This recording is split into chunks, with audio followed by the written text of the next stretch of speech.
not going to save the world or honor the feminine or do anything worthwhile until we change the way we talk about these things. That's the first step. And, in any political agenda, the first thing they want to do is control definitions. I mean, if you define, this is what the Nazis did brilliantly. If you define someone who is Jewish as not a human being, which is what the Nazis did, they called them Untermensch, the undermen, subhuman.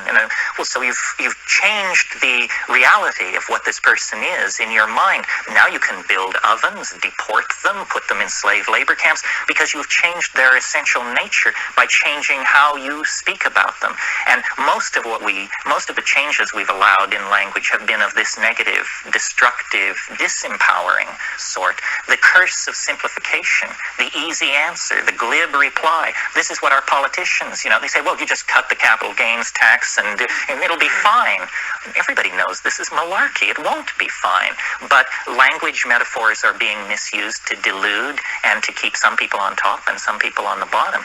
I think that the reason we're spending so much time on this is because I think that what psychedelics do is they catalyze new forms of language. People are still, the greatest leap forward in language evolution that happened in my lifetime was under the influence of LSD in the 1960s. And people now make fun of all of that. The concept of the vibes, the concept of grokking, the concept of an ego trip, the concept of a put down.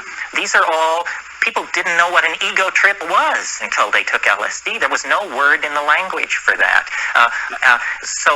And notice how much energy the establishment has put into denigrating the kinds of languages that evolved in the 1960s. It's penetrated everywhere. It's penetrated everywhere. Well, that addresses a different issue, which is the meme wars.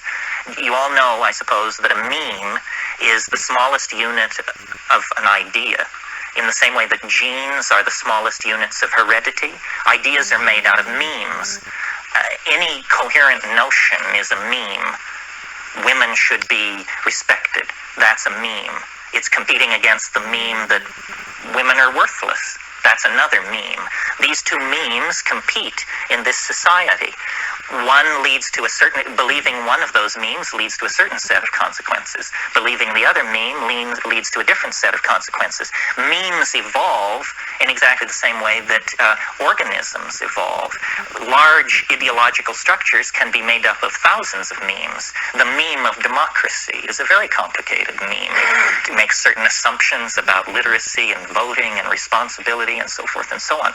I believe that what we're involved in here is a meme war, and that the best memes will win if the playing field is level. That's why we're talking about the psychedelic experience. If we don't talk about it, it isn't a meme. It's a private obsession. It's something underground. But we bring it into competition in the environment of natural selection for applicable meaning when we utter it. And that's why the beginning of any social change is discussion. Yeah.